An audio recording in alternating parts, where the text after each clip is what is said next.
المهم يا جدعان ان احنا سيبنا موجة الفشل كلها وعلقنا شماعة فشلنا على محمد صلاح، وان محمد صلاح ما بيضغطش ومحمد صلاح ما بيعرقش ومحمد صلاح ما بينش نفسه في الملعب.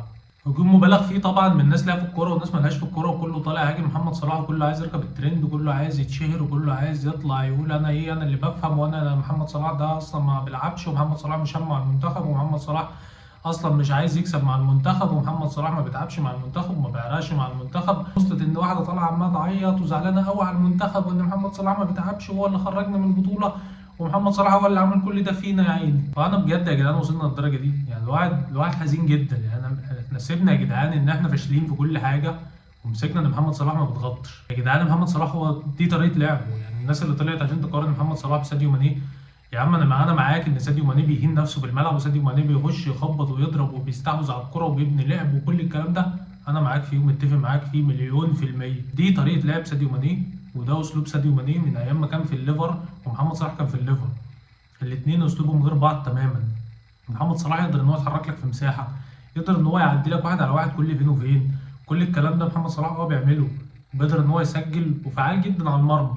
ساديو ماني عكس صلاح خالص، لان ساديو ماني بيضغط كويس، بيلتحم كويس في الاشتراكات، بيحافظ على الكرة كويس. ساديو ماني مختلف عن محمد صلاح 100%. انا معاك في الكلام ده. فانت ما تجيش ومحمد صلاح عنده 33 سنه، ومحمد صلاح خلاص ممكن يكون بينهي مسيرته مع المنتخب، ممكن يكون اخر كاس عالم يلعبه مع المنتخب واخر بطوله افريقيا يلعبها مع المنتخب، وتقول لي اصل صلاح ما بيضغطش. يا عم هو اصلا ما بيضغطش من ايام ما كان في الليفر. يعني هو من بدايته في الليفر اصلا هو ما بيضغطش من ايام كلوب. حتى مع ارض سلوت حاليا هو ما بيضغطش. هو مش قوي دفاعيا، هو مش قوي في الالتحامات. وكل الكلام ده محمد صلاح مش مميز فيه، وانا معاك في الكلام ده. بس انت مش تيجي تلوم عليه دلوقتي ان هو مش مميز في الحاجات دي. بعد ايه يا معلم؟ بعد ايه جاي تلوم على محمد صلاح ان هو مش مميز في الحاجات دي؟ مع احترامي للشابون، انا بحبه جدا على فكره وبحب كلامه في الكوره وتحليله. هو شخصيه محترمه جدا ومميز جدا في التحليل. بس انت ما تجيبليش فيديو في المباراه وتقول لي ساديو ماني بيعمل ايه ومحمد صلاح ما بيعملش ايه. ما انت لو جيت يا شابوني جبت الكلام ده من ايام من ايام الليفر وايام ما محمد صلاح وماني كانوا بيلعبوا في ليفربول، هتلاقي ان ده اسلوب ماني وده اسلوب محمد صلاح، هو ما اتغيرش. ما تجيش على واحد اصلا هو طول عمره طريقه لعبه كده واسلوب لعبه كده، هو مش هيغيره لك دلوقتي. يعني انت مثلا ايه مشاكل فينيسيوس مع تشابي الونسو ومبابي والناس دي؟ ان الراجل عايز يفرض سيطرته وعايز يفرض اسلوب لعبه وعايز يفرض اسلوب الضغط اللي كان بيطبقه مع باير ليفركوزن، مش عارف يطبقه مع اللعيبه دي لان اللعيبه دي ما اتعودتش على كده، وهي اصلا ده مش اسلوب لعبها. ولو يجي مدرب تاني عايز يعمل كده مع اللعيبه دي مش هتعمل كده. كل لعيب وليه اسلوبه وليه طريقته وليه نظامه في اللعب بتاعه. فانت ما تجيش تقول لي اصل اللعيب ده ما بيعملش كده دلوقتي. لا، احنا بنشوف محمد صلاح كان بيرجع لعند منطقه جزاء منتخب مصر وبيدافع مع اللعيبه عادي جدا. بس محمد صلاح مش قوي دفاعيا ولا قوي في الالتحامات، ولا بيقدر ان هو يشترك بطريقه فعاله في الالتحامات. هو ده اسلوبه وهي دي طريقته وهو ده ضغطه. انت هتيجي تقول لي ميسي اضغط؟ ميسي ما بيعرفش يضغط ولا بيضغط على حد ولا بيلتحم مع حد جامد. كريستيانو رونالدو نفس النظام. ايريك تنهاج لو تفتكر لما طلع كريستيانو رونالدو من المنظومه بتاعت لعبه ليه؟ ما بقول لك كريستيانو ما بيضغطش. هي بص، كل لعيب وليه اسلوبه، كل لعيب وليه طريقته. في لعيبه قويه في الالتحامات، في لعيبه قويه في الضغط، في لعيبه تعرف تستحوذ على الكوره بشكل كويس قوي، وفي لعيبه لا انا فعال على الجون، انا عندي سرعه، انا عندي مهاره نوعا ما، وبقدر ان انا انهي لك الفرص بشكل مميز وبتحرك بشكل مميز. ده اسلوب وده اسلوب، ودي لعيبه ودي لعيبه. فانت ما تقارنش كل اللعيبه ببعض، ما تقارنش كل اسلوب اللعيبه ببعض، لان كل لعيب هتلاقيه مميز في حاجه وكل لعيب هتلاقي عنده ميزه في حاجه. فانت ما تجيبليش ساديو ماني تقول لي ده بص بيعمل ايه وصلاح ما بيعملش ايه. ما هي مش منطقيه، لان هي كده ومعروفه ان هي كده من ايام ما هما الاتنين كانوا بيلعبوا في الليفر زي ما قلت لك. فانت مش تيجي دلوقتي تقول لي لا اصل انت ما بتضغطش، اصل انت اللي خرجتنا. لا، احنا عايزين نبص يا جدعان، يعني مش عايزين نعلق شماعتنا على حد. احنا عايزين نبص لاصل الموضوع ونبص لصلب الموضوع. انت بعيد فنيا عن منتخب السنغال، وقلنا الكلام ده في الفيديو بتاع امبارح. انت بعيد فنيا بشكل كبير جدا عن المنتخبات الافريقيه حاليا، لان المنتخبات دي معظم لاعيبتها بتلعب في الدوريات الاوروبيه، معظم لاعيبتها متاسسه صح، معظم لاعيبتها عندها لياقه بدنيه عاليه، معظم لاعيبتها عندها وعي تكتيكي عالي.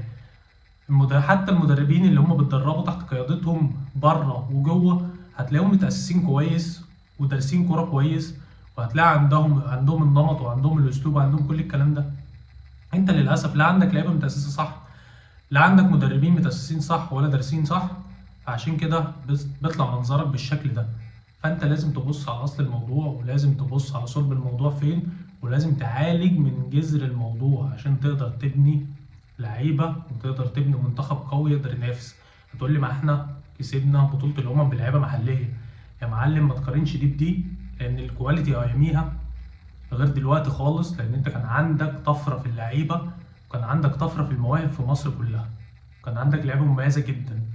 دلوقتي هيديلي على ايدك 10 لعيبه مميزين في مصر، 15 لعيب مميز في مصر، مش هتلاقي مش هتلاقي ولا هتقدر تقارن لعيب حاليا في الدوري المصري باللعيبه اللي كانت بتلعب ايام الكابتن حسن شحاته وبتلعب في الجيل الذهبي اللي حقق 3 افريقيا ورا بعض. فانت ما تقارنش دي بدي. اه الفرق بتاعتنا بتكسب افريقيا، وبيراميدز كسب افريقيا، والاهلي كسب افريقيا المواسم اللي فاتت وكل الكلام ده، والزمالك كان بياخد الكونفدراليه مستحوذين على افريقيا من حيث الانديه. بس ما تقارني، مش تقارن الكواليتي بتاع الفرق الافريقيه بكواليتي المنتخبات، لان كل اللعيبه اللي بتلعب في الفرق الافريقيه دي مش هتلاقيها اصلا بتلعب في المنتخبات اللي بتشارك معاك في افريقيا. فانت ما تضحكش على نفسك، ما تخليش حد يضحك عليك، ما تبعدش عن صلب الموضوع. ركز ان احنا بعيد جدا في الكوره، ركز ان احنا ناقصنا حاجات كتير جدا محتاجه ان هي تتطور. ما تروحش تمسك لي في لاعب بعينه، سواء صلاح سواء الشناوي سواء تريزيجيه، اي حد. انا مش هعلق على اللعيب بعينه، لان احنا بعيد جدا في الكوره في مصر عن المنتخبات الافريقيه وعن الناس دي، ومستويات اللعيبه بعيد جدا، وكواليتي اللعيبه بعيد جدا عن اللعيبه بتاعت المنتخبات الافريقيه حاليا. وسواء المغرب سواء الجزائر سواء نيجيريا سواء كوت ديفوار، كل الناس دي هتلاقيهم بعيد عنك بمراحل من حيث الكواليتي بتاع اللعيبه.